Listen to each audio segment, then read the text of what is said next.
Yeah, I remember telling my sister when I saw him, I was like, I call dibs. And she was like, you can have him. I will say, I used to have major anger issues, like really bad anger issues. I would get in fights, punch walls, break stuff. And I have the receipts in my messages. Yes, we should have come to you for couples counseling. Oh, you just made me feel so Yeah. Tell stories about scars and not wounds. It's a very scary thing. Yeah, but What's scary about it? Just being vulnerable like that. So back in the summer, while I was out in Los Angeles, I made a new friend. It's this guy named Aaron. Both he and his wife live in Los Angeles, but when I was hanging out with Aaron, he told me that they had this dream of one day leaving LA and moving out to a farm and starting a farm. And so while I was out there, I said, hey man, if you ever want to come to Vermont, come on out. This is an invitation I often make to friends that they never ever take me up on it. Because to get to my farm, it's kind of a trek. We're about an hour and 45 minutes from the Burlington airport. We're about 3.5 hours from the Boston airport. We're about 3.5 hours from the Montreal airport. We're about 3 hours from the Hartford airport.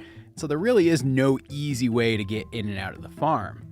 But Aaron texted me one day and said, hey dude, we're coming to Vermont. Can we come stay at your farm? And I said, sure. And so for a few days, both Aaron and his wife Veronica came to the farm and we hung out and had a good time and we shot videos because Aaron makes videos on his YouTube channel and his wife Veronica makes videos on her YouTube channel that she has with her sister. And then Aaron and Veronica also have YouTube channels that they make together. And so they came out to the farm and we shot a whole bunch of videos. But also, just before they left to go home from their trip at the farm, I decided to take them out into like the far outer reaches of the pasture, like the part of the farm that I rarely ever go to, the part of the farm where I rarely ever shoot videos, and just set up a couple of chairs and talk with Aaron and Veronica and learn more about them and who they are as people. And I decided to record the conversation. And so that's what you're going to be listening to today, a conversation with me, Morgan Gold of Goldshaw Farm, Aaron Burriss of Aaron Burriss, and Veronica Merrell of the Merrell Twins. And so, yeah, we just kind of turned the recorder on and started talking. The leaves are like ready for action. They're like, okay, and we're ready. Action. Wow. What a vibe. It's a vibe. It's a whole vibe out here, isn't it? Yeah. This is your life. That's crazy. It's nice being on a farm. I mean, there's nothing like unusual about it. It's like, I mean, because I used to live in a city. Yeah. City life it's got its perks. Yeah. You guys live in Los Angeles? We do. We do live in LA, one of the cities to live in, and it's crazy. Life goes by fast, for sure. Did you guys grow up in LA? I did not. I grew up in Kansas City, Missouri. North Carolina. Well, yeah, North Carolina. You kind of grew up a lot. Kentucky. I'm an Air Force brat. Yeah. So how'd you end up in Los Angeles? Let's actually, Brian, start with you. I'm curious your story there. So I'm a twin, identical twin, and me and my sister always wanted to act and do acting, and so we always knew we wanted to be out in California. I also wanted to go to college out in California, so I was going to end up there eventually, no matter what. But we had this opportunity. Do I explain the whole thing, or I don't know? Let's go into the whole thing because we were kind of talking about this. Okay, because this is the long story. I'm very curious. Like, how do these two twin girls who start making YouTube videos end up going from Missouri to California? Right. Well, you're still teenagers, right? Yeah, we were about 13, maybe 14 at the time. 13, 14. I wasn't there. Back in Kansas City, my sister and I were in a modeling agency. One of my mom's friends recommended us to do it, and just to kind of help with our confidence and just stuff like that. And it did help. It was kind of fun. I liked it. But the modeling agency also offered acting classes, and so my sister and I were like, oh, we want to do that. I want to take acting classes for TV because we had done theater, but it's very different. So is it like the modeling agencies, like you go to the mall? Like I think about when I was a teenager, you go to the mall and you'd see the kiosk and the people would have the clipboard. Like, is it like one of those things, or is it like a real deal model? This was a real deal model agency in Kansas City. We actually booked through that agency our first commercial ever in 6th grade, a Build-A-Bear commercial. This holiday, you can open a world of possibilities. Yeah, my sister got you got to see her face and stuff, but me, you only saw my hands. They felt bad not casting both of us, so they gave me a very small role. But So you were your first professional job was you were your sister's hand model, basically. yep, basically. Her hands are great. I mean, like, look at those. Thank you. It was They're so very fun. like George Costanza hands. Yeah. She doesn't get that reference. I don't get the reference. She didn't watch I'm Seinfeld. sorry. Your hands.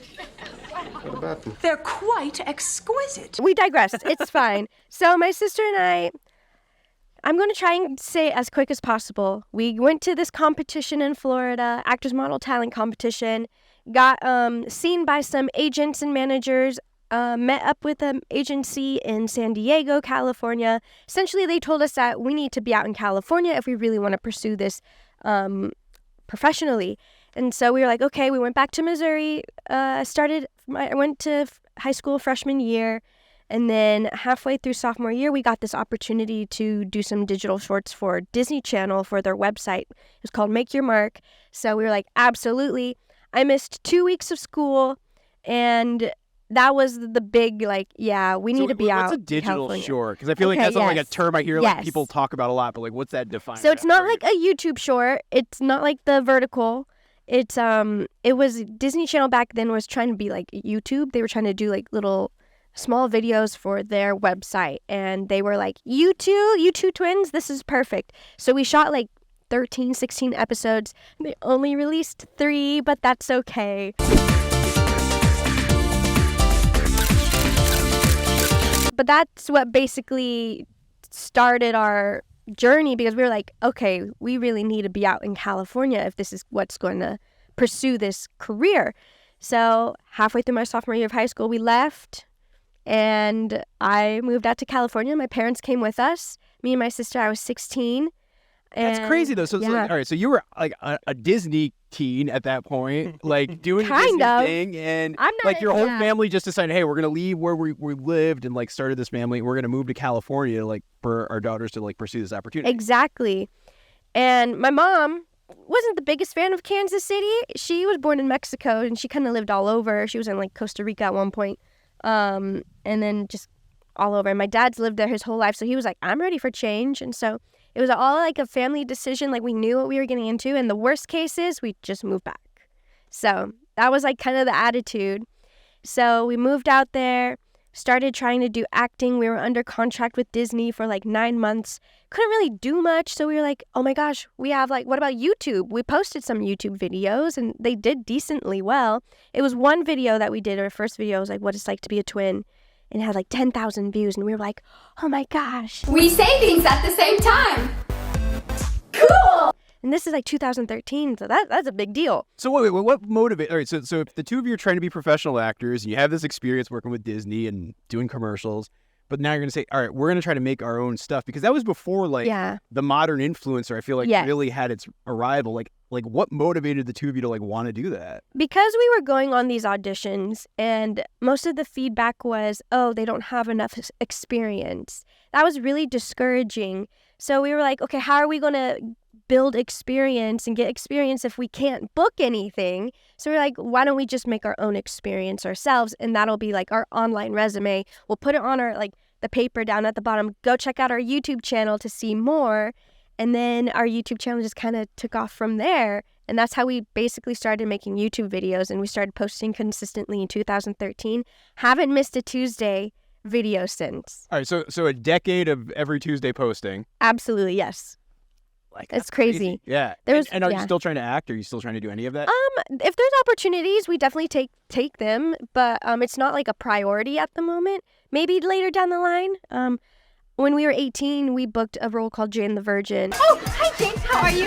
Selfie! And it was like we were evil twin stepsisters, and so there's a good time frame, like when I was like 18 to 21, where I was me and my sister were doing a bunch of twin stuff. So, but it kind of died down, and it was definitely hard during COVID. So Is that hard? Like, if like, so your professional career, at least initially, like, is so tied to your sister, and like the two of you are not seen as necessarily two different folks, but like this entity. Like, is that difficult? I would say like maybe no. I wouldn't, because I've growing up, I'm a twin. I love my sister, and so having a channel and being a brand together has been so special and so unique. And obviously, as we're older now, we're kind of doing our own thing, but we still have our Merrell twins channel that is just like our heart and soul that we've put so much time and effort over the last 10 years. So she's doing her own music with her husband. I'm doing our couples channel with me and Aaron. And so, yeah. Before you get into that, can you let them know what your first viral video was? I never really had a viral I video. thought you guys always tell me it's the smoothie challenge. That's our most viewed video. Just do it. I can't do it. It's too chunky. No, I can't do it. Oh. So yeah, I never had a viral video. It was just always slow, gradual growth of views, which is why I'm always like, you don't need viral videos to be successful on YouTube. I'm a true testament to that. Never had a super viral video. I mean, like viral in like 1 million in a day.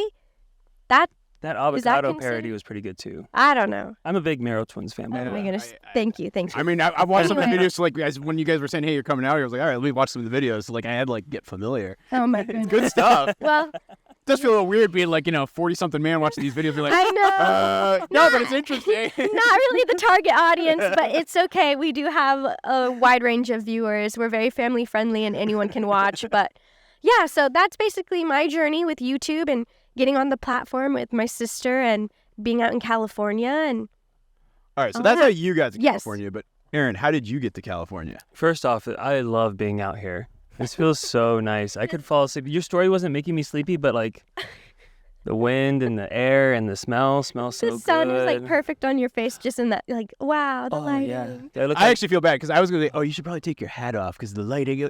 So, because just so you guys know, this is a I very can take it off. low-tech production that we have. We're just in the middle of the edge of pasture in the woods, like on like one of the furthest reaches of my farm here, and like I think I drove them out there, and they're like, "Where are you taking?" Yeah, I It's a was like, little sus in the beginning. I was like, I'm like, oh, great. He's like, follow me, and I was like, oh, this is how horror stories start. But it's like a beautiful October day. and Oh. it's nice. Absolutely gorgeous. Like Oh, the birds, the bugs, the wind, the smells. We're like right next to this pine tree. Oh, it smells amazing. okay. Anyway, So for me, it's really simple. I started making videos with my little brother, Alex, Wasabi Productions, when he started like 16. He started in 2006. And back then, it was just for fun. So I would do videos for him, act stupid, have a good time. And then at one point, I was like, I need to focus on my career. I need to go to school. I need to do like the traditional route. But while trying to pursue medical school, I got very depressed. And this is interesting because you told me your story, and it kind of started with you getting depressed. And for me, I got depressed, started making these vlog videos, just like journal vlogs. Anyways, my brother saw it, and he was like, you should post this. And I was like, are you sure people are going to want to see this? And this is when people were doing like the sketches and the funny bits. And I was like, this is kind of like dark, serious stuff. And I posted it, and before I knew it, people were like, I thought I was the only one who felt this way. It's so nice to hear somebody else out there feels this way. It's going through struggles like I am. But after that, I started posting videos on the regular, and then I started to realize that I can help people in a different way. Because initially I wanted to help people in the medical field, because I love the medical field. And I was like, oh, I can help people via YouTube videos, different challenges and stuff. Did that for a couple of years in North Carolina. Then my brother was like, hey, I'm moving into my own place. I need a roommate. And I was like, okay, let's go for it. So I moved out here. We lived together for 5 years, 4 or 5 years, I think. I don't know. When I met you, you told me you had been out in California for 4 years. Okay, so 4 years. No, because 6 years. Because the first few years of us dating. Anyways. We'll get there. Anyway, we'll get there. Pace yeah. yourself, man. Anyways, long story short, met Roni. We started dating. Me and Alex split ways. I lived on my own for a year, and then we got married, and she moved in. So now I'm in So California. this is a common denominator. I didn't really actually recognize with the two of you until just right now, but like you both kind of have YouTube roots with your siblings. Like that's something that you very much have in common. Is that something that like connected you earlier? Or like is this a weird Connected us observation? together. Oh, yeah, absolutely. When we first started talking, there'd be times where like I'd be like, oh my gosh, I'm just like, I don't know what to do for a video, or like I don't know what is happening with our views, and I could talk to him about it, and he would actually give like good advice, and vice versa. We could like exchange advice with each other about YouTube, and that was a lot of our conversation topics while we first like started getting to know each other. Yeah. Honestly, it was so astonishing because before I would date like waitresses, like people with regular 9-to-5 jobs. You dated people? How dare you? She always gets upset when I talk about this. It's a joke. It's a joke. Anyways, yeah, when she would pitch an idea and I was like, oh, what about this? Versus if I would speak to it with my ex-girlfriends, they'd be like, I don't want to talk about that right now. I don't understand. This doesn't make sense to me. So yeah, no, it's just very refreshing. Also, what's crazy is she met my dog before she met me. I did. So I actually met his brother. I've known his brother longer than I've known him. And there was a time where his brother asked for my sister and I to do a collab at their apartment where they were living. And he was in acting class at the acting time. class until like 1 o'clock in the morning. And it was the only time that week. So you guys never met at that point? Never met. And then we've also talked about it. We've been to all the VidCons and all the most of the playlists. All the playlist lives, conventions, and just like never ran into each other until the one in 2017. DC. And what's funny is my brother and his girlfriend at the time were always like, you should talk to a Merrell twin. And I was like, what are the Merrell twins? And they're like, there's these girls that do YouTube and you should talk to one of them. And I was like, eh. And this was probably like a year before I actually met her.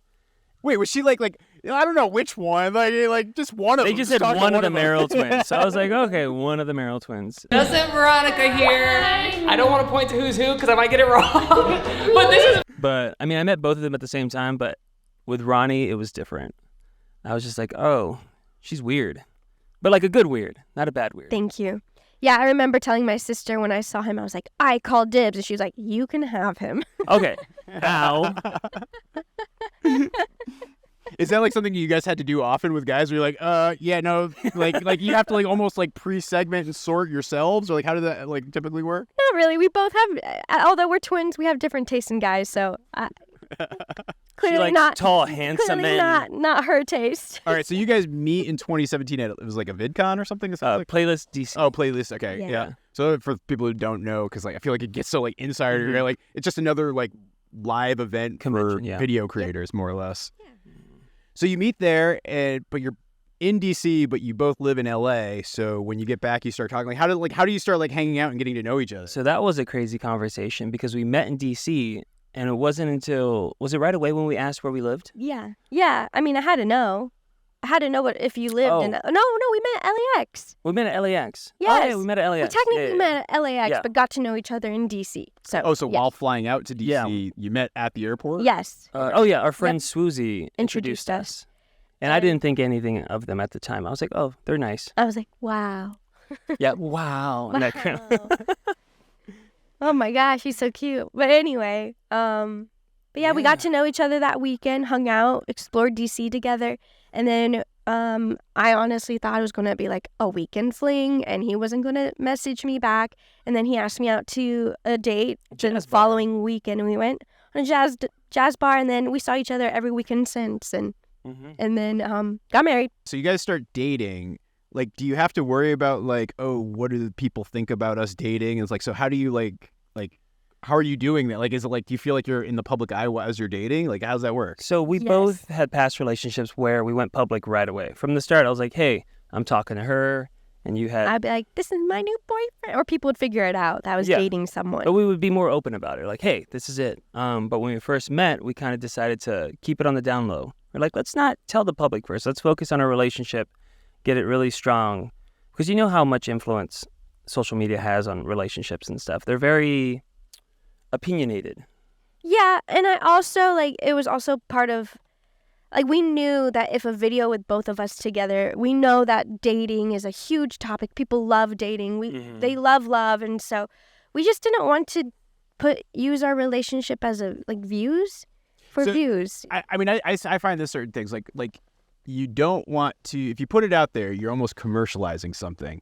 And like a relationship, you almost want to be careful. Like my wife and I, we barely do videos together because one, she just doesn't like to be on camera, but two, it's like there is a certain measure of like the connection that we have that gets like released out to the world that you want to be, I don't know, a little guarded of. Is that Private, yeah. Yeah. I think just being private was very important. Obviously, I'd be in some of his videos and people figured out that we were definitely a thing, but we just never said if we were official. We never said we were dating. When I was in your series, Where's My Romeo? People freaked out. Oh! Watch where you're going! Sorry about that. But now if I flash forward a few years later, it's like you guys are married, you have a YouTube channel together, like you do stuff. So like how do you tell people that, hey, we've been dating? Like how does that like get revealed? So some people say we broke the internet. I don't know if I believe that or not. So we got married at the end of 2021 and we were like, there's no way we're going to be able to keep this private. Like you're going to be living with me. We're going to be together all the time. It's impossible. So I was like, what if we do this? What if we, after we got married at the end of 2021, we're like, we'll post a video saying we're dating. And then the next day we'll post a video saying I proposed. And then the next day posted a video saying we're married. And it was funny because people thought we were going to continue and be like, we're pregnant. But no, we did not. No fourth video. Yeah, no fourth video, not yet. But that was a very crazy series of videos. It was like dating, proposed, engaged. Oh, wait, no. Dating, engaged, then married within a week of videos. So people are like, what? People who didn't know us were probably like, these people are crazy. Weren't they 3 days back to back to back? Yeah. So sorry, so that's crazy because it's like, yeah, you've kept it a secret so long. You're dating for like 4 or 5 years. Yeah, 4 or 5 years. Yeah, like, and now it's like, okay, we're revealing it and revealing everything all at once. Mm-hmm. Do you feel like, you know, as you make videos like that, like there's sort of like a loss of authenticity because you had sort of a planned sequence of how you were going to kind of share that information? Like, how does that feel? I mean, for me, the reason I wanted to get them out is because I didn't want people thinking we were milking it. Like, I didn't want people being like, oh, they're just milking their relationship. They're milking this whole situation. I was like, let's just put it all out there and start our new lives as Ron in public. Yeah. It was also funny. Oh, it was so funny. We were just laughing, giggling, just about reading all the comments like, oh, this is hilarious. So it kind of almost felt like a prank more than anything else, like in a weird way. A 4 or 5 year prank. Yeah. Oh my goodness. But yeah, and then we started our channel and it just felt right making a channel together and filming like relationship content because essentially like we always wanted to do it. We always wanted to make couples content. We always wanted to do videos together.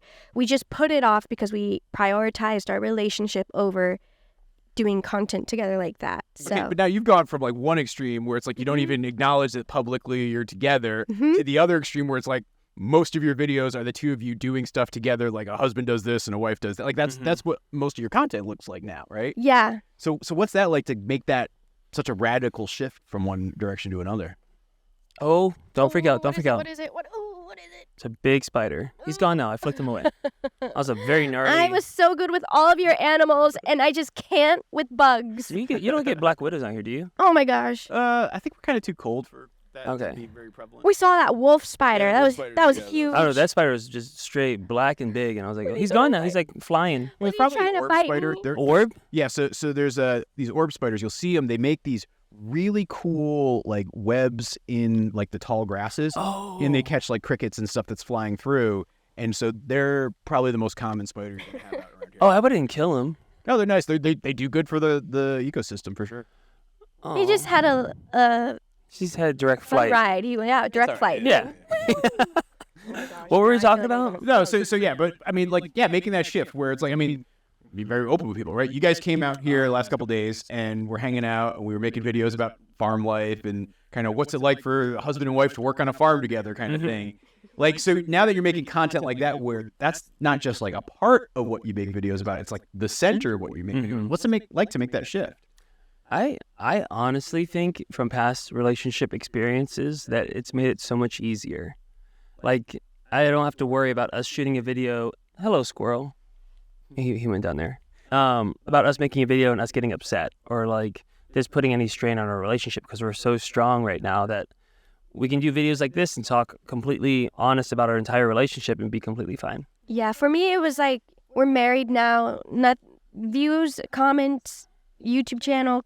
It's just not going to separate us. So I think we always just wanted to do it. So there was this like shift of like, oh, we can finally do this. This is what we've been wanting to do together as a couple. And so it wasn't like a huge drastic shift, but Who was it's it? just like making more content now. Yeah, somebody said that they were like, views come and go. Like you have your high peaks and your low peaks, but relationships are what are forever. Because I plan on spending the rest of my life with you. Me too. So, yeah. But now, as you guys were so both centered within your families and like connected to your families, and I mean, you know, like Veronica, for you, like your family is still a huge part of what you do because you still make a YouTube channel with your sister and like you're still doing that. How has it been to kind of like try to establish your own independence versus like continue to do what you've been doing? Yeah, so I lived with my parents until I got married. So we got married. I got married at 25. So I moved out when I was 25, and it was hard for sure because it was like, okay, what do I do? Whereas like I lived at my parents' house, and that's where we filmed, that's where we worked. And so I'd wake up, I'd go downstairs, eat breakfast, and then we just start immediately just talking about work and stuff. Whereas like now I'm home, I wake up, I do breakfast, and then I go over there, 15-minute drive, and then I'm like, hey guys, and then we get to work. So it was definitely an adjustment. It's been almost 2 years now. Yes. Almost 2 years of this new like time getting adjusted with everything. And you know, obviously like I'm a twin, and so it's a very different connection, and part of it was like sad because it was two big life changes I went through. I got married and I moved out, and so it was not hard, but it wasn't easy. It was an easy time for all of us, but we're making it do. So, and do you guys plan to kind of stay in Los Angeles, start a family? Like, what are your aspirations, like, kind of as you've been thinking about, like, the next few years for yourselves? We just bought a house, and I love that house. Renovating's been so much fun. That's a hard question because I don't know what the future holds, but personally, I love this right now, but after hearing what you said about wintertime, I'm like, maybe not the best call, but... Personally, like living in Kansas City, experiencing all the seasons, part of me does miss that, but I absolutely love California so much. Yeah, it's expensive, but the weather, it's just... I do miss fall. This time of year so right good. now is just Yeah, beautiful. this is so pretty. Yeah, we don't get this here. Oh. This This is looks like a considered painting. winter. This is winter in California. The leaves barely change colors. Yeah, this is insane. But yeah, I think home is California, but if you never know what life can take you. But now, all right, so you say something like that. As you're thinking about those things, are those conversations like you have to have with your family, like extended family, like you have to like because it's not just like the two of you just making a call and like, all right, we're packing up and we're going to, you know, Minnesota or something. I'd say I mean- it's very different for both of us. I mean, we totally could do that, but would it be the smartest decision business-wise? Probably not, because I have my family that we all work together, and so it'd be kind of like hard to film. We'd have to like bulk shoot. I don't know. It's just that's where it starts to go. Like you talk about all these scenarios, like okay, well, what would happen if you did that? But that's why I think I'd rather stay in California. I mean, I love California. Gas prices are a little high, but besides that, I love California. Ooh. Sorry, no, my friend's texting me how much gas prices are right now, and I'm like, oh, okay. I'm like, no, but it's still worth it. It's beautiful. And luckily for me, my parents want to move to California at some point. And my little brother is obsessed with California. He's at ECU right now. And then my other brother, Alex, loves California. So I don't see us maybe buying property in Vermont, like the farm next to yours would be great. Be good to have neighbors. Yeah. I think definitely like investing in property would be a good thing to do, but Like vacation homes would be nice. we gotta work a little harder if we want to do that. Yeah, Ron Ranch, 2026. Yeah, So, all right, so that's something else that as you guys have been here working on the farm with me the last couple days, like you joked a lot about this idea of Ron Ranch. Like, what does that mean? Like, what makes you even want to say that that's something that you do? Like, what's like the motivating force behind it? It's not a joke, Morgan. I didn't. Ron Ranch. How did we start talking about it? So I've always told her about my background because my grandparents had pretty similar. They only had 80 acres, but it was a pretty similar setup. Like half of it was woods, half was like green, and the other half was like cows and stuff. And I loved it. That's my favorite thing ever, and I would tell her about it all the time. And then she started showing interest. She's like, I would like to do that. I'd like to do that. And I was like, okay, sure you would. And honestly, after the video we shot with you, because I've never seen her in this environment. And I mean, not to give anything away, but what do you, like, she did pretty good, right? was impressed. I was Definitely impressed be a too. farm man. I'd leave farm sitting chores to you, like let you take over for a couple of days. Thanks. Oh my goodness. You made her day. But yeah, I mean, we've talked about it. Like the idea of owning land would be just so fun, and having like space to be out in nature and just enjoy it, like breathe the air, smell trees. Yeah. I mean, it's always been a dream of mine. Ever since I was a kid, I was like, I want to retire or at some point in my life have a farm or ranch similar to what my parent or what you have here. And then she just kind of was like, Sure. and I was like, oh. Well, I mean, my dad's parents, my grandparents, they had a farm, and unfortunately, my grandpa passed away when I was pretty young, so they had to sell it. But I just have really great memories of that farm and just how fun it was. And there was like a creek, and then my grandpa had a pumpkin patch and stuff like that. We called it the Papa Patch and stuff. It was just like, a farm. Like I'm not used to it, but I was definitely in that environment for a bit. So like I don't mind this vibe. Like this is something that sounds fun, and my own chicken eggs. Making my own, like what you do every morning. Like we literally made our own we have our own stuff. I mean, look, you picked the Brussels sprouts we ate for breakfast this morning. So there you go. Yes, that's awesome and so amazing. And times nowadays with the grocery stores and just whatever, they're all putting on those fruits and vegetables. You at least what you're doing, and you know what's going into your food, and that's just kind of nice. I get a Pablo. A cat. Yeah. And barn cats. I'm allergic to cats inside. kitties are so fun. But Pablo and them just out and about, I would love a Pablo. So, yeah. And a Toby. Yeah, absolutely. And what's your favorite chicken's name? Bet Bet the chicken. Yeah, Bet was very the popular. chicken. I think that it's just like the way your lifestyle is just so fun. You're living it's the so dream, man. self-sufficient. Yeah. I mean, look though, I don't think it's actually nearly as self-sufficient as people sometimes make it out to be. Because it's like I still go to the grocery store. Right. Like there's like some of the core things that we eat on a regular basis. Yeah, that comes from the farm, but there's still a lot of stuff we buy. Like you're not dropping out of society as much as I think people kind of like sometimes perceive that it is. But I think it's a good balance, like, because you go to New York. I met you at a VidCon. Yeah, we met in LA. Yeah. So you're able to do this stuff, but also come back to just this peaceful. Look at this perfect cue, leaves. So fun. But I mean, I love it out here, man. Thank you for having us out here. By the way, I've said this like 9 or 10 times, and I'm like, I'm sorry, but I'm going to keep saying it. Waking up with the sun just coming in like that every morning has been the most peaceful thing ever. Yeah. For me. You're not a morning person. I like my blackout curtains, but it's okay. Yeah, I was gonna say, the guest room curtains are like, privacy curtains more than light curtains. Right. But yeah, the morning we woke up to help work on the farm to learn. I mean, I was pretty excited. Yeah, but you woke up like a zombie. Yeah, but my mind was like, okay, let's do this. I'm ready. Whereas like this morning, oof. I was like, And even last night after the video, she was like, I want to help tomorrow. I was like, well, we're not filming. She's like, I still want to help with the chickens. I know you were out this morning. Like you were like, all right, let's go. Like you were enjoying it. Fun. I gotta prove that if I am saying I want to farm, I gotta at least show that I can do it. Once people see this video, they're going to be like, Ronnie's more capable than Aaron is when it comes to farm life.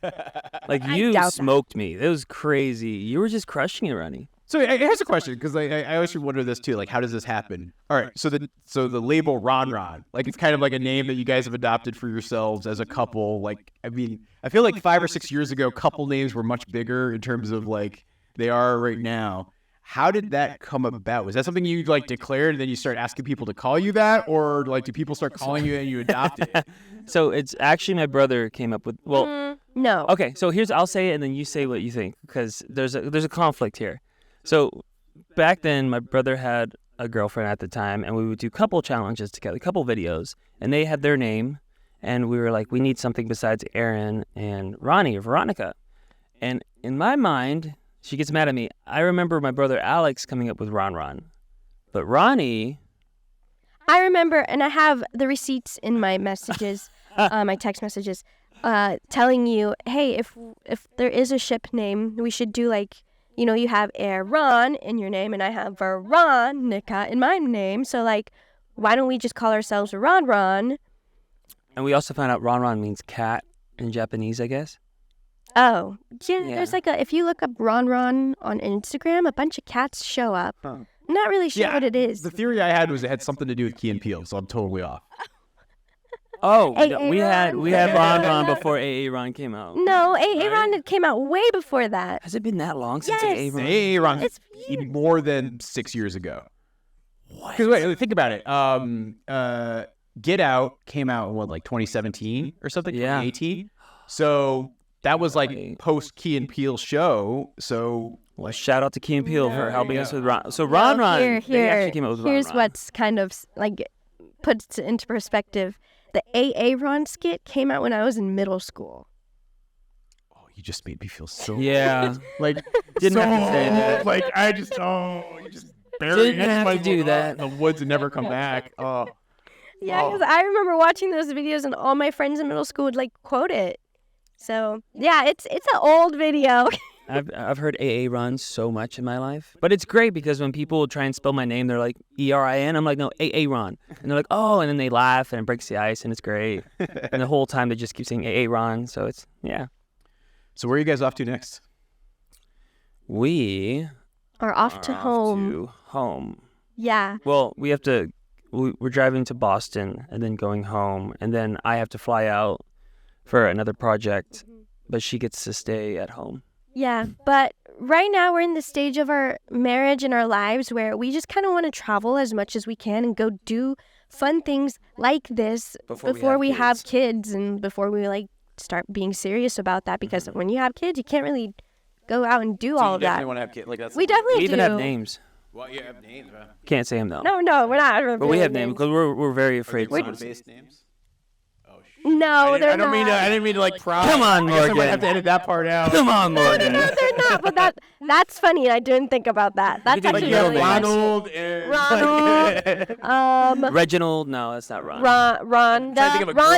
Rhonda. That would be the names for kids. So this is actually what's interesting about talking to you guys about all this, because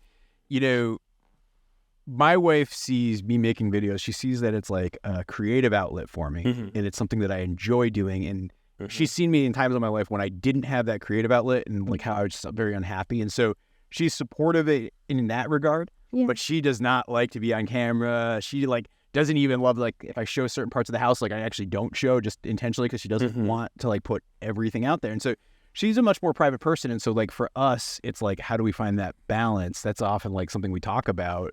But yeah, no, I think she would cringe too hard if I ever even propose like a relationship name. I don't even know what a good Morgan Allison combination would be. Morgan? I mean, Morgal? Son? Now you got me thinking. I don't think there'd be Morgallison?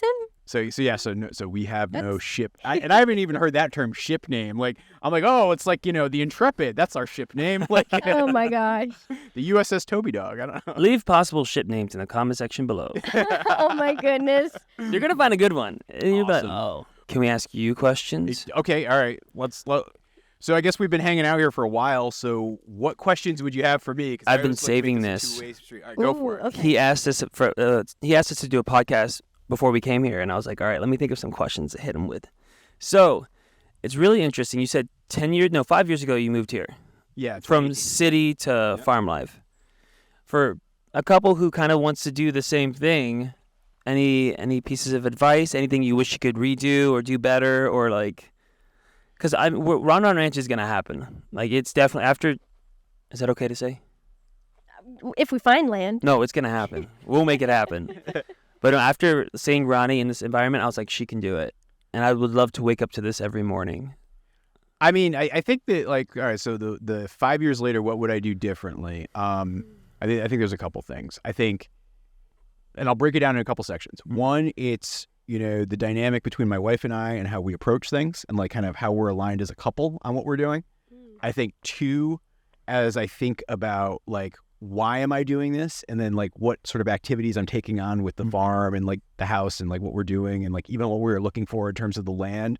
Like I think there's some things I'd do differently there. And then three, like how do I adapt to where I've moved? Because I think probably if I've made some of the biggest mistakes, it's like, how do I think about kind of joining a community? How do I think about not just being somebody who buys a second home and I'm just like, I pop in once a month and I'm here and there, but I'm not actually a part of the community. I think one of the biggest lessons I've learned is like, how do you integrate into where you are? And so as you're looking at land and looking at finding a place, really focus in on both like, what do you guys want? But then also, what's that town like? What's that place like? What are the people like? Does that match who you are? Does that match where your values are? Could you see yourself wanting to participate in town meetings or like other parts of the community? Like, don't think about yourself as an island, because I think when I was living in like DC or I was living in Brooklyn, you know, you have your friends and you're there, but there's so many people around you. You have this anonymity, like almost.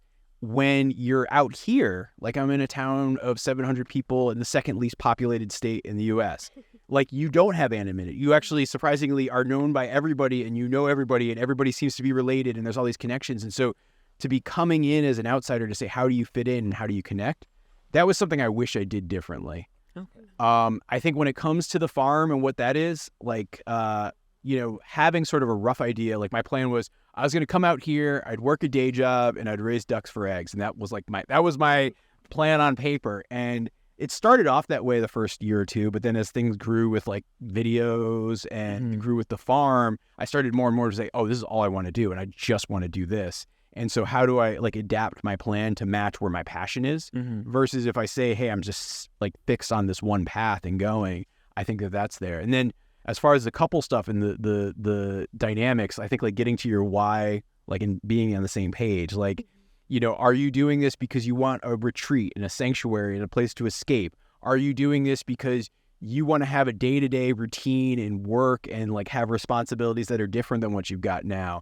Like, be very clear and on the same page as a couple, because I think for Allison and me, like there were like the big picture stuff of it, we were very much on the same page, but there were like certain nuances, like, you know, when I was pushing because I wanted to have cattle and she's like, I don't know, those are big, scary animals. And like, what happens if you get sick? Do I have to take care of the cattle? What happens? Like, you really have to like think that stuff through and talk it through. And if one of you acts independently from the other, you're going to have a situation where it's going to cause discord. And that's going to be the stuff that like harms you and hurts you much, much more than, I mean, it's like any other major life decision.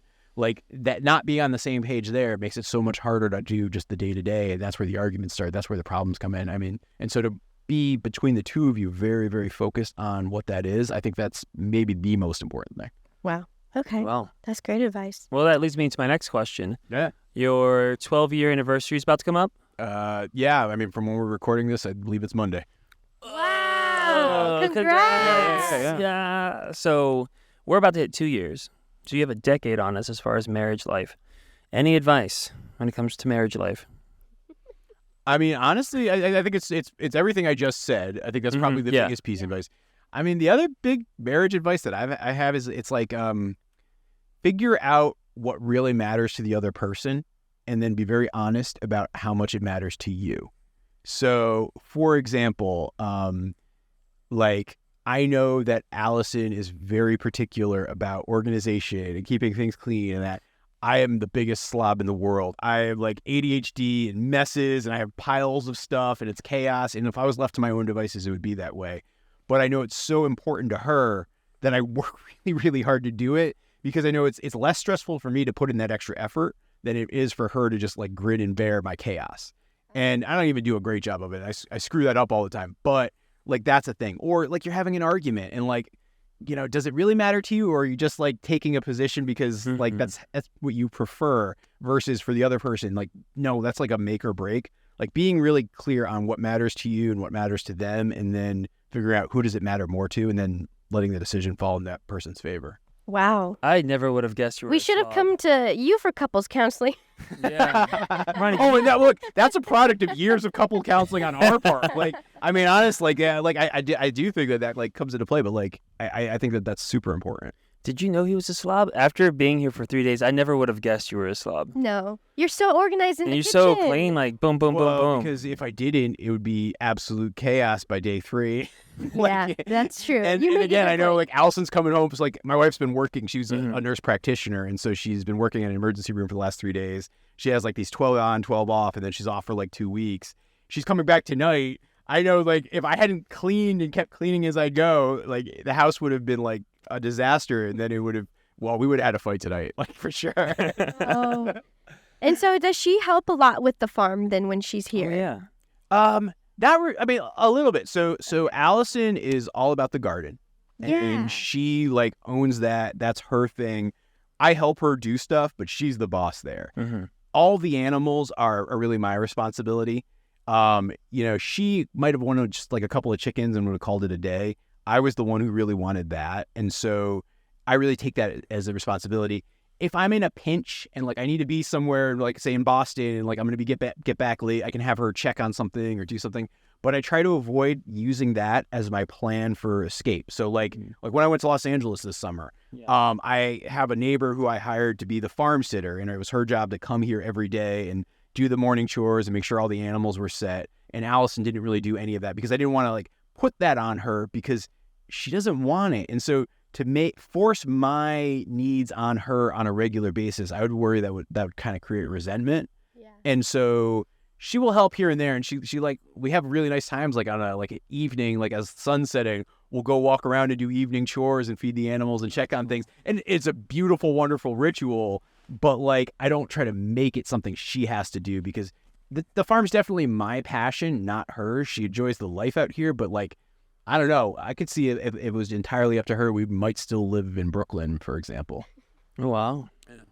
Wow. But I'm sure she loves it out here, right? Oh, yeah, she does. I mean, she definitely, and she's a massive fan of skiing and hiking and kayaking and kind of all of those things. And so, like, I'd argue there's no better place on earth to be a fan of that stuff and be able to do it like out here. Yeah. That's awesome. Okay, we'll move in. I mean, yeah, you guys can take the guest suite again. You're That bed was so comfortable. It was. Yes. I will Firm. say, The pillows are the perfect. waking up this morning, there was Thank you, muscles I didn't know I Allison. had. I was like, oh, I'm sore here and here. What does this mean? Well, I mean, that was one of the things we were talking about. Like, yeah, like farm fit is very different than gym fit. Like, there's just no question about it. Like, it's a whole different body like build that you need to have. For sure. I was. Should we end? No, or keep can we going. say- I'm having So fun. If you guys have a let's keep going forever. So out of curiosity, I was on TikTok and I was scrolling through. I just typed in farm life, and I was just looking at like what the different type of content that people post on their farms and stuff. And I came across someone whose chicken was sick, and I was like, oh wow. I guess like we've had such a great experience here, but I'm sure there's so many ups and then a lot of downs that like you don't really think about. So like, how do you get through those times, or like what do you do? I mean, it's hard, and putting your farm out there and putting like your life out there like that is I think it's harder because you have less control. So whereas like you guys can kind of hide your relationship and maybe give people like a wink and a nod here and there for a few years and not say, oh yeah, we're dating, we're boyfriend and girlfriend. That's like what we're like. You don't have to, you can kind of like work past that because that's not the center of your content.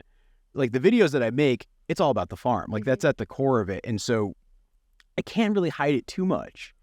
And at the same time though, like, yeah, there's like great things and it's joy and ecstasy. And like last couple of days have been fun and awesome, but there's like hard things like, you know, an animal getting sick, an animal dying. When Lil Barn Cat, who's the cat who's inside our house, she got hit by a car. I was like beside myself and like so concerned. Even last month, Molly Murder Mittens, who's one of our barn kits, she went missing, and I had like a good 2 weeks where I was just like hardcore depressed. I barely shot videos. I like just kind of rolled through stuff because like I couldn't even talk on camera without like breaking down and crying about it. And like even now, I'm actually just starting to work on like a longer video about that cat, telling kind of her whole story, and I want to make it like a 90-minute long, like almost documentary about her as like almost a way to honor her. Yeah. But I had to wait a month before I could even feel that because it's like you almost want to, you know, tell stories about scars and not wounds. Like when you're actively suffering with something, it's so hard to share that versus if you have the perspective and you can say, okay, this is how I was feeling, this is how it felt, and you can say it almost in the past tense. It's just a different thing. But when you're making content about your farm, you're like going on TikTok every day and doing a video like I often do, like it's hard to conceal that. And so it's something I struggle with. So I'm not sure if I'm answering your question or not, but it's challenging. No, I think you just said something really beautifully when you talk about the wound versus scars, like talking about scars rather than the wounds. Like, that's such a great metaphor. I've never heard that before. I didn't make that. Somebody who, like, I think I read it like in a storytelling book. But yeah, it's like, because it's so hard. And I think like for all of us, right? Like as we make content on social media, how do you think about it with the lens of this is happening to me right now in the present tense, which is often what people want to see the most. But what's probably healthiest for you mentally is to not do that. Like, because you're human and you need to process and feel human feelings and not be thinking about what you're putting out there. And that's a tough balance to strike. I think there's also like, it can apply to a lot of just life in general. Like when you get hurt by someone, it's just like, don't like lash out right in that minute. Like take a second, like take a step back and just like think about things and then talk about the scar and with that person or like with your situations. I don't know. This is you sound like our couples counselor. So yeah, way to go. But I think that's just so beautifully said. There's something to Have you definitely guys learn ever from had that. like something like that where you've like as a couple been like, oh, we can't talk about this in a video until now, and like you finally get to a point where you feel comfortable about doing that? Our relationship in general. The whole relationship. Because we waited, Whole 4 waited years. 5 years. Oh, that's Or 4 so years. far. I mean, you've seen this guy. He's so positive. There's rarely anything. Just an insect. It's not around. He's so positive. But I mean, obviously, we do go through ups and downs, especially like with our private lives and just like family matters. But we try not to put that out on the internet. So that's like, I would say that's a very big difference between the content we make versus what you make. Like you're like real life time. Like, so that's something you have to consider when you're filming and stuff. And so I didn't really think about that. Yeah, I mean, it comes up. And I think just as a person too, like I wasn't always this way, but I feel like as I've like gotten older, I've like gotten more comfortable with just being vulnerable and like opening myself up. And like, I mean, even just like we're having this conversation right now, like, you wouldn't have talked about this 6 or 7 years ago. But like, you know, putting yourself out there and realizing that that's actually the thing that does build relationships though. Mm-hmm. And that is what builds connections when you kind of put your trust in that other person and you're saying, hey, look, this is how I'm feeling. This is who I am. This is what I'm dealing with. Mm-hmm. And like, so that builds relationships person to person, but it's also becomes something that's actually pretty powerful when you're making a video and you're trying to share with the world, like, hey, here's how I'm feeling and here's something I'm doing. And so it's like, I think it's something people abuse a lot and you have to like, you know, with great power comes great responsibility, but it is a powerful tool when you are willing to open yourself, whether it's to one person or, you know, a million people. Like that's where the connections, that's where people care. That's where it matters. And so to be open and honest, it has a cost and it's difficult, but it does also make a difference. Yeah. It's a very scary thing. Yeah, but What's scary about it? Just being vulnerable like that. I mean, for me, like in North Carolina, guys are always taught to be like, you don't cry, we're manly. You don't show emotion, we're manly. And it's so interesting, especially for you, because most of the farmers I know back home are like, I'm not going to worry about a cat. I'm not going to worry about an animal. But hearing you guys talk about it was very, because Roni, any animal, like, well, if we drive by, if there's like roadkill or something, I have to be like, Roni, don't look, because she just gets so emotionally attached, which is great. But for me, I mean, I think I've got a good handle on it now, but back in the day when I lived in North Carolina, it was kind of looked down upon for men to be like very emotional or speak about your feelings or stuff like that, or say I love you. Yeah, like I love you was huge. No, but it's huge, and yeah, like to like say to like a friend, like, hey, I love you, man. Like and like just even at a time awkward silence. Yeah, but at the same time, I think that like to be more comfortable doing that's there, and I mean that's part of why actually I got myself comfortable even talking about it like in this type of forum where. You know, I think the more like people of our generation can do that and model that and show that to like a younger generation, does that actually break down some of that stereotype and stigma? And I think it's not going to happen overnight, but I think the more comfortable people are, I think the better. Like I am. If I think about like my dad's generation, he was probably more comfortable about talking about his feelings and saying, I love you to me than probably his dad was. Yeah. And so if I can kind of go that next level, I think it makes for a better place. Yeah, definitely. My biggest thing is I don't want the last thing for me to say to somebody I love to be something that I don't truly feel. Like for my grandpa, one of the best things I'm so excited about was my dad was like, he used to be very strict. He used to be like like he would not say I love you or anything. It was like boom, boom, boom. But before he passed away, it got to a point where he'd be like, I love you. And I'm like, oh, my dad's like, I've never heard him say that before. And then, yeah, just having that moment versus if I never, like, not to be morbid, but like if something were to happen to me, I'd hate for the last thing for me, like the last thing for me to have said to you to be something negative. And what was really interesting is when you said when it comes to arguments, like you need to think about, is this something you really want to argue about, or is this just you trying to make a stand? So, yeah. Sorry, I went on a little rant there. Yeah. Yeah. I'm taking it as, is it worth trying to be right over? Yeah. Completely. Yeah. Like, does it really matter? And Right. and I'm a very competitive person, right? Same. And so I don't want to lose. Right. But the more you think about particularly like your spouse, but I think it actually applies to any relationship that actually matters to you. Like if you care about that person, you're never competing with that person. Mm-hmm. And so to say, hey, it's a win, there's a winner and a loser in this discussion, I think it's just almost the wrong mindset to look at it with. Or even saying I was wrong. I feel like a lot of my friends still have issues saying that, or like admitting that, like, hey, I was wrong, or I'm sorry. Especially back home. My buds back home, they're like, I'm like, yeah. Now, let me ask you this, and I don't mean to make this a Southern stereotype from a guy who lives in New England most of his life. But is that like a cultural thing that you see from that standpoint versus like now you're the California guy, you've gone kind of California soft. Do you find that you have to deal with that? Well, I will say I used to have major anger issues, like really bad anger issues. I would get in fights, punch walls, break stuff. She never saw this side of me. No. But there was a turning point, and honestly, I can't remember what it was, but I was like, why am I so angry? Why am I trying so hard to be this macho man? No offense to macho man, your cow. He's a bull, he's not a kid. Oh, bull. Sorry, bull. Sorry. But no, it's interesting because when I go back home, my friends like Brian, Zach, they say I love you. We're like, hey, man, love you, man. Good seeing you and all this stuff.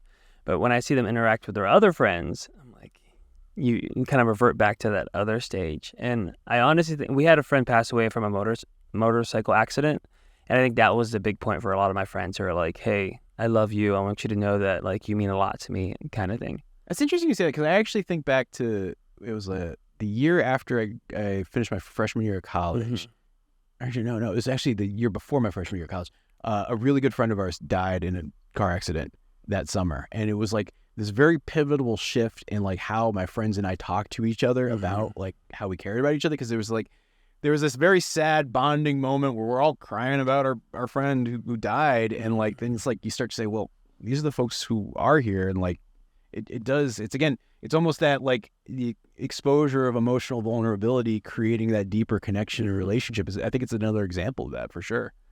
But I would say it's definitely like when I came to California, I don't think it was an issue at all. There was no like male bravado. There wasn't like, oh, you gotta be blah blah blah, unless you go to Muscle Beach. But no, I mean, I am truly happy that I was able to overcome that early on, because I would 10 years from now, I feel like I'd be very upset with myself if I wasn't able to communicate how I feel. Like, hey, that hurt me, or hey, this is how I'm feeling about this. Because I feel like if you're not willing to talk about your emotions, that's going to lead to arguments too. Sorry. Yeah. Yes. You say it differently, though. What do you mean? He says, you're being mean today. I do. Hey. Like, why are you so cranky? I'm sorry. I need food.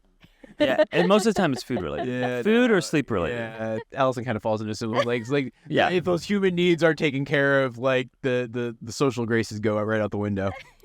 Yeah, but I mean, I don't know. I guess the reason I'm always so optimistic and upbeat is because I feel like life's too short to be mad or upset. And most of the things you're mad or upset about go away with time. But what are the things that upset you though? There must be stuff. Traffic. People making stupid mistakes. People putting Roni in danger, especially when it comes to driving. Like if we're in the car and somebody's like on their phone and they cut me off, I'm like, oh, come on, what are you doing? But if it was just me, I'm like, okay, they might be having a bad day. But when Roni comes into the picture, it's more like, what is wrong with you? But for me, I'm usually like, maybe they had a rough day. You don't know what's happening in their life, kind of thing. But if it involves Roni, I get very protective. And your family. Oh, and my You're family. very protective. Oh, yeah. I get, so I didn't know I did this for the longest time, but we would go to parties and Ronnie's like, what are you doing? I was like, what do you mean? And I guess I put Do you want to explain that serious? He just has an intimidating look sometimes when he like is in a mood. I can see that. You're a big dude. Like, Yeah. towered He, over. he kind of like puffs his chest out and his face is more serious. My chest is always out. And he just kind of like walks more stiff in a way. I don't know. I'm just more aware of my surroundings. Veronica, what about you? What makes you mad? Yeah, what makes you mad? A lot of things. Yes. Besides food issues. The clothes on the side of my bed that I put there. Trash corner. No, let's dig a little deeper. We're getting deep here on this podcast. Like, What what makes are me actually mad? like, really things that upset you? Besides my scheduling habits. I think just like conflict, like things that when things don't work out or things don't go, like because I'm such a perfectionist. If things don't go my way, or like go a certain way that I think it should, I kind of get like upset or like I get mad at myself if things don't. Like I get really mad at myself a lot. And he's always like, you're always It's like, not your fault. yeah, it's not your But fault. it's usually if there's too many, if people are upset. What is there? Yeah, you're fine. There's a fly. No, yeah. If people are, I've noticed with her, she likes to take on people's pain. So like if somebody's upset because something didn't work out, and she's like, I could have done it. I could have made it work out.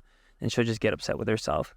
So I constantly have to remind her that it's not her fault. But I love that part about her, though. It's like one of my favorite things I love about her. Thanks. But yeah, conflict, bad energy. Oh, yeah. That makes me mad. Petty things Mm-hmm. makes me mad. When I don't listen to her. Are you like the type of person who like gets yelling, or you just get like introverted? Like, how do you get in your mouth? I'm actually very curious because you seem like such a happy, bubbly person. At least if we've interacted here. Like, where do you go when you get mad? I'm curious. Be honest. I don't know. Because you're the one who probably sees it a lot. I would say more grumpy than mad. I don't know. Yeah, I would say it takes a lot for her to get like what I would consider mad. Initially, I thought all of it was mad, but now I'm starting to learn the different levels. Maybe it's just more like a, ugh. Frustrated. Frustrated is a good example. That's more so. Not so much mad, just frustrated. But if you have like dark chocolate or a snack on you, it usually resolves the issue. I don't know, but wait. That's almost like you're making light of it, right? Like, okay, she's got an off switch. Let me just hit the off switch and it's good. Yeah. Like, what actually does it take to like unwind that? Like when you're like, is it? I think talking it out, like with either, if it's with my family, my sister, my mom, dad, or with Aaron, just talking things out, or just kind of like taking a deep breath and just like, okay, and just thinking it through. And I'm like, okay, it's not that big of a deal. Or like realizing after I was mad, kind of like what you were saying about like the wound versus like the scar, like in that moment, like, oh, I shouldn't have said that. And then like I realized what I did, or maybe it wasn't that big of a deal. And I'm like, okay.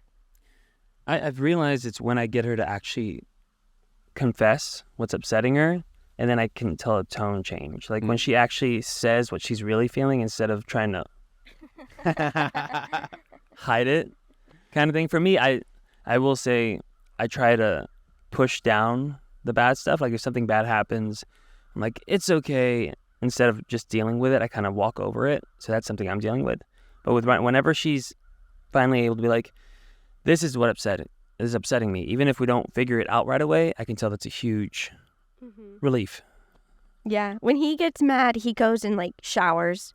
I go shower washes and it run. off. Like a physical washing away emotions. Interesting. Yeah, that's what he told me when we first started dating. Just 'Cause, wash it away. We were having an argument over text and he didn't respond for like 10 minutes. And I was like, and he was like, sorry, I was showering. I was washing off. I hate texting arguments. I just texting in general. I'm with you. Oh. I was like, I'd rather have, because I can get a tone, I can get a vibe, I can feel energy. But over the phone text, I'm like, let's just wait until we're in person, and then we usually resolve it like that. But Right. text message, if I use an exclamation point in the wrong point, or a period, Or the wrong emoji. or if I just say K. Oh my gosh. I K'd a You can't group. K. I K'd a group chat the other day. She said, "You K'd us," and I was like, "I'm so sorry. I was tired." He put K. And To, sometimes like, a big autocorrect, autocorrect does it too. It's like you put okay, and it'll just do K. I'm like, No. I think that's no. All right, so that's autocorrect learning what you do, and so you do that so much it probably is adapted okay to K. possibly outed by autocorrect.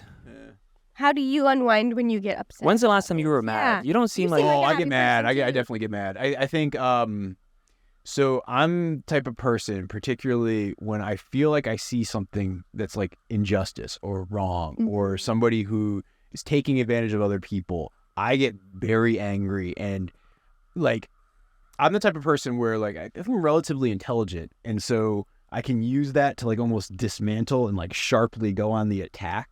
Like the example we were talking about with the hound hunting stuff, right? Yeah. Like I've had conflicts with folks where like I'm on the attack and I am like just the biggest jerk possible. Like and it's because like I feel like what they're doing is wrong, and if I'm not speaking up and like acting on it, who is? I've had other things where like I've had like conflicts with like other video creators like in the homesteading and farming space where like I felt like they were taking advantage of viewers by pretending like the world's gonna end and you gotta watch this video. Oh, it was a whole genre. Oh. And like I would see that and it would make me so mad because I knew that they weren't doing it because they genuinely felt that way. They were doing it because that would get people riled up. That would get people watching their videos.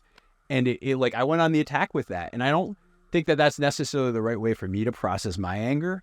But like when I'm mad, I go on the attack. It's like I'm a flightless bird. Like it's kind of one of those types of situations. But you can also see it as like a protector though, which I feel like the world needs a little more of. Yeah, I think in some ways yes, and I think like there's a positive, right? Mm-hmm. And I think that that's definitely the positive side of it. But I think there's also to a certain extent like almost like a self-righteous indignation that comes from it that might not be the healthiest thing, nor even sometimes the right thing. Like maybe I've got it wrong. Like I'm wrong a lot. Like if you kind of look at my track record, there's many times where I can point to myself, I was wrong there, I was wrong to there, and I'm usually pretty good at like copping to it. Mm-hmm. But when I'm in the moment and I'm fighting and arguing for that position, like even when my wife and we argue, like I need to tell myself that thing of it's not about winning or losing because I'm so focused on winning that I need to step back. And so when I'm mad, that's how I go at it. I used to get tunnel vision when I was mad.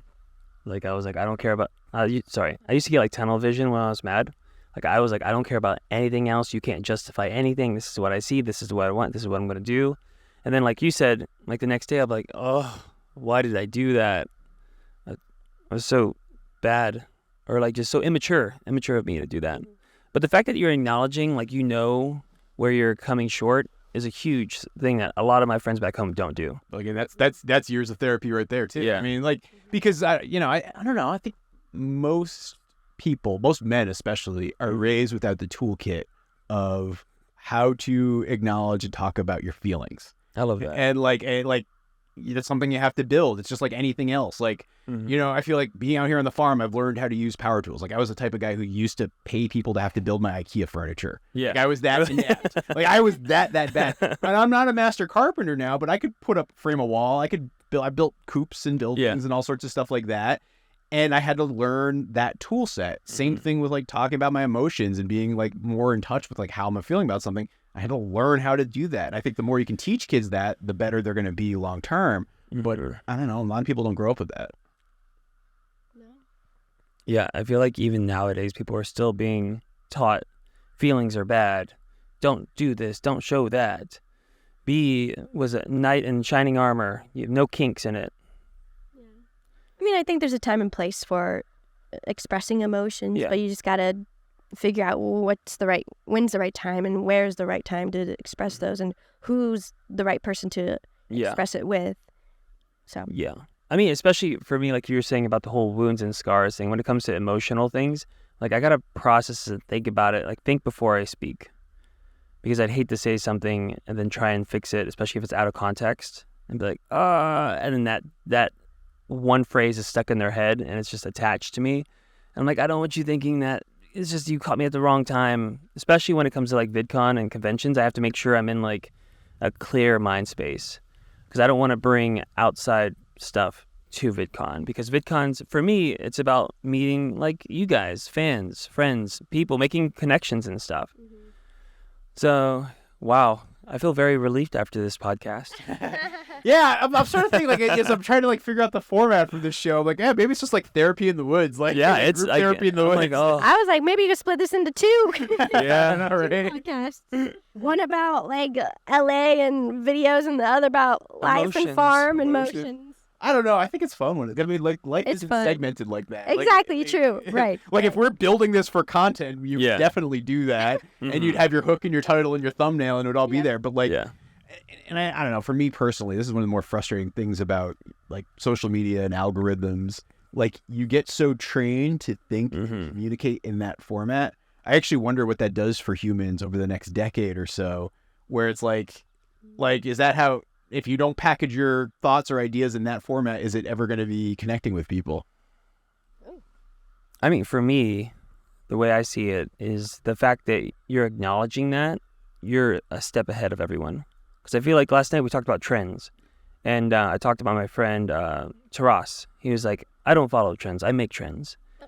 And that's kind of a cocky thing to say, but if you think about it, his thing is, I don't want to follow what everyone's doing. I want to do what I want to do, and things will probably just come that way. I feel like if you're passionate about something, if you love something enough, it doesn't matter if it's trending. It doesn't matter if it's the hot topic of the day. People will just be like your videos, your shorts, or your TikTok. Sorry, like when I watch them, I can tell that you're very passionate about what you do, and like even when we were walking around, if we see something or anything, you'd give us a random fact, and I was like, oh wow, he really loves this stuff. I saw the frog this morning. The neurodivergency. Yeah, like the frog we found this morning. Frog. I was like, a frog, and he picked it up, and then he's like, I want to make a TikTok real quick. And I was like, wow. And you've been 5 years on the farm, right? And it still feels like you're like still just as in love with it as you were when you first moved here. Oh, definitely. But actually, though, here's something I struggle with, and I'm curious on how you guys think about this too, as you particularly make videos. So I think part of the reason why, particularly when I first started, I was good at making farm videos, different than other people, was there's sort of like a wonder and newness to everything I was doing because I didn't have that experience. Now that I'm like almost at the tail end of my 5th season of farming, like I realize I have to like keep finding ways to rekindle that because that's what makes them interesting. To be a good storyteller where you're passionate and you have this wonder. Like if I'd grown up on a farm and had been around animals my entire life, I don't think I would have done as good a job bringing that to life to other people because I didn't have the excitement and fascination. And I think even why I like to do random stuff like make a podcast with you guys in the middle of the woods is because it's just a different way to experience life and like have some of that passion. And so like, how do you keep finding that? Like, I mean, is that something you're familiar with as you guys like make videos? Like, are there video formats where like you and your sister are like so sick of making this type of video that you don't even want to do it anymore because it feels like you're just going through the motions? For me, I always think about why I'm doing it and like what's my purpose. And I truly believe like my purpose is to try and make people happy and just be kind to people. And because you just never know what that's going to do. And even if it's with a silly challenge video, there has been so many people that we've met in person who are like, you've changed my life. And it's just like, whoa, like I did that. And so when it comes to like the passion part, that's what it really comes down to is like, this is my purpose. I love doing this because it makes other people happy, makes me happy, and it's fun, it's creative. And if I'm like in a mental block and I can't think of anything, it's a challenge. Like, it's a fun challenge. Like, all right, let's see, what can I find on the internet right now where I could get inspired by it and just like think of a whole new idea. And so that's how I usually come about it, is just remembering why we started in the first place. I obviously say we started YouTube to create like a resume online, but we also knew that once the comments started, like, wow, you guys are great. Like, this is amazing. Like, you guys are helping me so much throughout my day. This makes my day. My sister and I found this other purpose where it's like, whoa, we're not just creating a video just to create it. It's like making other people happy too. So that's where I go. That's where my head goes when it comes to that. Definitely agree. I mean, the reason I started making videos was because I wanted to help people, but also like I was like, oh, this is a way to make money, which is like a lot of people are like, no, I just do it for the view, or no, right? No, they're like, I just do it for the fans. I do it to help people. But I mean, the reality is, this is like what we live off of. But I will say, last night when you showed us 2 of your videos, I was watching your video, but I was also watching you, and I was like, maybe that's how it can kind of just reignite the way I'm like, when you were watching your video last night, I could see your mind, like, you're like, oh. So also, it's kind of like you're being like reawoken. You're like, oh, I should have did this. Oh, I could have did this. Oh, this is Yeah, nice. I was gonna say, I'm not sure that's the healthiest because it's like the coulda, woulda, shoulda vibe that I think I was going through watching that, like with you. But like going back, I was like, oh, you know what I want to do is I want to go back and watch some of my videos where at the time I was like I still love making videos. I still love what we do and everything. But it's kind of like that child wonder of like, you know, when you were a kid and you went to amusement park for the first time and it's like, whoa. But now if you go now, it's like, cool kind of thing. That's how I feel with videos. And I was like, if I can go back and watch myself and just kind of remind myself, kind of like you need to remind yourself why you're making videos in the first place. We're lucky enough to have a visual. We can go back and watch ourselves make those videos, make those mistakes, make those fun mistakes. Like just... Well, so actually, this past summer, I did a 24-hour live stream that was a flood relief fundraiser, because like after we had the floods here in Vermont. And one of the things I did to fill time was I called them like the director's commentaries, where I went back to old YouTube videos and like played them from like 2018 or 2019 and like was like, oh gosh, that's so embarrassing. Or, oh, look, Pablo looks like this. Yeah. And it was actually a very enjoyable. So I strongly encourage you to, like, you can almost make like reacting to your own videos type of videos. That could be actually a lot of fun. How did that make you feel though? Like, besides once you got past it, because everybody cringes at your old like own stuff. So there's some parts where it's like there's definitely cringe. There's some parts where it's like, wow, I feel like I was even doing it right then, like a little pride. And then, oh man, like weepy nostalgia definitely comes up. Like actually though, it's even more trippy.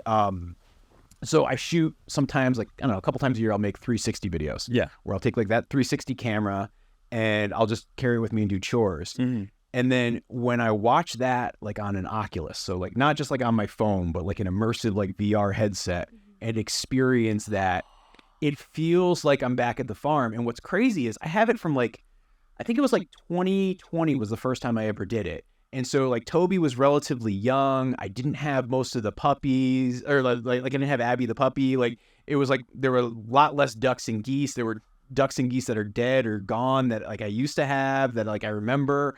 And like it was like time traveling. And I swear that was like the most, like, it was beautiful but sad and bittersweet and amazing and just nostalgia. It was an incredible feeling.